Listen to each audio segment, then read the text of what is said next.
Welcome to Q's Court, powered by Ole Miss 365.com. Welcome to another edition of Q's Court. I'm your host, Marcus Dent. We have the world famous Coach Q, and we're going to get right into it. It's been a couple of weeks, man, since we've been able to be together, man. But hey, look, SEC play, man. Give me some takeaways over the last few weeks. Man, unforgiving, man. I think that's our motto every week, right? It's unforgiving. Yeah. You know, the thing about the SEC conference is it's so balanced right now. You can't go into any game thinking you're just going to get you a W. There, bottom feeders aren't that. I mean, they got us as having like 11 teams going to the tournament this year, and I tell you right now, that's a lot. More than 11 are playing at a tournament pace right now. So it's a great league. Yeah, that's a lot, man. You know, you guys go to Oklahoma, get a big win in Oklahoma, man. A team that was ranked really high at the time. I think maybe fifth at the time. Yeah, they were six. Yeah, they were number six. Fifth, sixth. You get a great road win against your rival right down the street of Mississippi State, and then we go do the thing. Then we go do the thing, right? And then we go to Georgia and get our heads kicked in, man. You know, the one thing about Georgia, and we knew this going into that game. I'm gonna work backwards here. Okay. They have really good guards. Yeah, and Carnegie got busy on this, man. She lives in our man. She lives in our paint. She did what you want to do. I tell people, you know, we always have a thing in D.C. She dropped the Magic Johnson on us, 32, right? And she had an amazing game. They had an amazing game plan, and we just didn't, you know, we just didn't come out well. We got off to a slow start. She got going on us, and it was just a snowball effect from there. Right. And Coach Q, Coach Yo talked about it in her presser after the game. She was talking about just uncharacteristic. Yeah, sure. Just very uncharacteristic of this team. What we have saw, you know, from you guys holding people under 60 points in the SEC, very uncharacteristic. So tell me, how do you guys get back on track? Well, Thursday. Let's think about it. Right, it comes right to you. The next one. Yeah, man. You don't have a lot of time to soak over these things. You got to get right to it. You know, we played Mississippi State. Had a really good game against them. Played really well. Won at Oklahoma, which was a really big win for our season for tournament seedings and things like that. So when you get into these next games, they come so quickly. You don't have a chance to really, harp on not playing well or your wins or your losses. So the good thing about us is that Thursday's coming, and we got to get ready to go. Yeah, well, Coach, let me ask you, how do you prepare in all week for those type of games? Yeah, but bye weeks, they're good and they're bad. When you're a little nicked up and banged up, I think it helps you a lot. You get a couple more days of treatment. You get to stay home a little bit. But we were to a point where we were playing well, so that's kind of like, hey, let's have another game. Let's keep on going while we're playing well. So I don't know if the bye week hurt us or helped us, but I can tell you right now, you want to go into that week having a good plan. We had a great plan. I thought we had great practices. Yeah, and when Coach Joe talked about that. Yeah, man, just in didn't the play press, well. she talked about y'all had great practices and things just didn't go that way. But when you're talking about the SEC, just think about how many teams you think will actually make the tournament out of the SEC. Man, I think in the last projection we had 11 teams. That's a lot. I mean, we talk about 11 teams. That's a whole lot. That means that you're saying 11 teams in your conference are going to win between 7 and 16 games, and that means that you're going to have a little log jam in the middle of your conference. And we have a really, really tough conference. When you think about 11 teams, I think we probably have 7 or 8 teams in the top 20 in the country right now. It's a really tough conference, and night in, night out, you got to come ready to play. And also too, night in, night out, you have a chance to get statement wins, which is a positive as well. It's a positive. Coach, you coach professionally. Yeah. How does that help right now, just in the transition away, the NIL and everything else is going on? How did that help? I tell people all the time. Because it's going to the professional. Yeah. It's no question. It's no question. When I coached pro men over in Brazil, it was a great experience. First of all, I had a really good time over there coaching. Really, the weather was great. Wintertime here it was 90 degrees, man. We were nothing like here in Mississippi. Man. We had on flip flops and shorts going to the games, man. Right.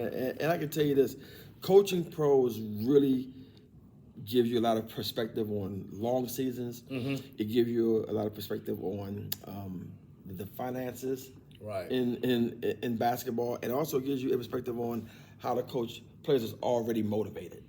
And the one thing that I can say about coaching pro men is you start to coach and you start to get used to a group of players, Right. and then they come and they trade somebody, or they come and they release somebody, and that makes you have a game plan or have a system to where you can kind of plug players in into your system and have them be ready to play. From a financial standpoint, it gives you kind of like a tier what your top players make, Right. what your mid-level exceptions make, what your players who kind of like your rookies make, and it's kind of what we're going to now with this NIL. That's what we're seeing. You have to have We're seeing professionalism in college sports big time. Yeah, man, you have to have a little tier system here, and I can say for us, we've done a really good job of getting the players that we've needed. We have the resources here and to do that, and I think that's where it comes from. Do you have the resources? And then two, can you still recruit? Because it's still got to recruit. Yeah, there's still a recruiting aspect to it. But I mean, you got to have the money, man, to be able to be in the conversations these days. Well, let me ask you this: high school players. Yeah. So we see it right now that the portal is a big thing. Yeah. So what's the percentage of high school players you think, going into next year? Do you think that drop off a lot because of what the portal has done? I mean, we're seeing it in football, seeing it in basketball a little bit, but in order to be competitive, you got to go get people that can help you right now. Absolutely. I think that freshmen now, they're going to start to freshmen are not going to be over recruited anymore. I think NIL and the portal really helps mid-major basketball, because now you have some players that you may take as your, say, okay, I'll take her for a year or two and see if she can get better and help us. Now she can go to a mid-major school and play right away and be an impact player in those conferences. Right. So I think the portal and more portal than NIL is definitely helping mid-major basketball. That's why you see a lot of upsets now. You see these teams these mid-major teams are now knocking off, big time teams. Yeah, Power 4 teams. You gotta be careful when you go out there and get clipped, because they starting to get some players that you recruited, or some players that say you should have recruited me. Yeah. And now they go somewhere else and they have a really good game against you. But I think it's really helping mid-major basketball. I think that in years to come, as this thing starts to shake out, you don't know where it's gonna go yet, because they're still trying to figure it out. Everybody, it's still new. So Everything's new. Yeah, so until they figure it out, I think mid-major basketball is going to really benefit from this. Okay. Well, Coach, Thursday, got Mizzou. You got to have it. In this segment. See y'all later, man. Man, Thursday is one of them things, man. You don't want to lose 2 in a row in this conference, because there are a plethora of teams that are 4-2 and 3-2, and you right on that. And we right there, man. Curve. Yeah, man. We don't want to drop to 500 in the league. But I can tell you this right now: Missouri's a very good basketball team. I mean, obviously, new coach, playing a great system, and they play the right way. They have very good players, and I think going into this game, there are a few ways that you can look at this. Hey, it's a great opportunity. It is. And B, it's a game that you got to win. I think that we're kind of in between the both of them. Right. And we really need this game to stay in the top half of that conference. And that's one thing that I could say about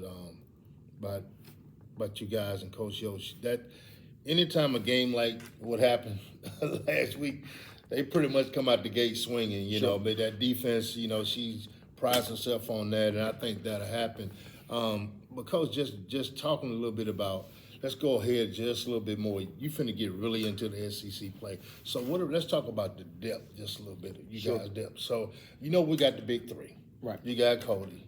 You got Letitia. Right. And you got some girls right now that's giving you 17, 18, and 12 points a game.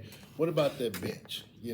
How's the bench going to come into play when y'all get in the SEC? Well, I can tell you right now, our two bigs, they're coming off the bench and playing well for us, because Christina. Yeah, Christina was logging some major minutes. But I can tell you right now, Jador and Dez, they're stepping in really good for her. and giving us some quality minutes off the bench. We don't beat Oklahoma without No, you do not. Without Majidor and Dez. You don't. They came You and do played well. I believe that we have some depth with those bigs, and obviously going further into the bench. We talk about Denham coming in and giving us some point guard minutes. We have some players that are starting to really step in for us and to give us some quality minutes. So we need to continue to develop that and get some productivity off the bench so we can start resting some of our players. You're getting into the part of the season where you start getting some bumps and bruises and some players getting sore. So we got to start playing more players, and I think that Coach Yo is doing a really good job of being able to kind of blend those manage those minutes. Absolutely. And that's something that that's everybody, because the SEC, you're gonna get beat up. You're gonna get beat up really bad in the SEC when it comes to in the SEC play, and you just have to. I'm not gonna say you have to rest some players, but you have to watch what you have going on. You have to make sure the girls getting treatment and those things. So how are y'all dealing with the treatment? How's that coming along? I mean, do y'all have a protocol where everybody has to get treatment? Or absolutely. How do y'all do That's every day, man. They take care of their bodies every day. Meredith does a really good job, and Keaton, those guys, and our strength coach does a really good job of getting them ready.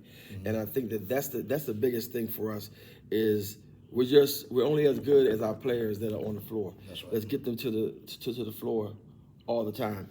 And we've not had games until we've had a lot of players injured and not had a lot of players out. And I think that's really is the pat on the back has to go to our strength and conditioning coach and then go to our trainers. Yeah, a lot of people want to know also, Coach, the games y'all have at home. I've had I think my wife is bringing her not high school, but her junior high team up here. I played Tennessee. When is it? Yeah, about a week and a half, yeah. Yeah, so it just, you got a lot of schools, high schools in the area that don't understand that y'all doors are open, Absolutely. To bring some of these young kids to come see the Rebels. And, just kind of give us the intake, how would you go about doing that, some of these junior high players, because they really want to see y'all play. Man. And Coach Yo is like a celebrity. Absolutely. and she has an open door policy. They can come to our practices, they can come to our games, get in touch with Chelsea here, and she'll make sure, everything is on board with them getting tickets and going through the proper, compliance protocols. But man, we love to have high schools and junior high schools and even on the rec league level teams come through. They come to practice, games, anything, man. Coach Yo is open to all that stuff, man. She's with it, man. So come take advantage of it. Yeah. So, look, everybody out there, y'all just heard him say, you got a lot of schools around here in Mississippi. They want to know because a lot of people have been asking me, how can I get my kids up here? So, you just heard it from Coach Q. How you can get your girls up here, whatever you want to come see the Lady Rebels. Come see them play. This is one place where everybody's welcome. I can guarantee you that. But Coach, has been great.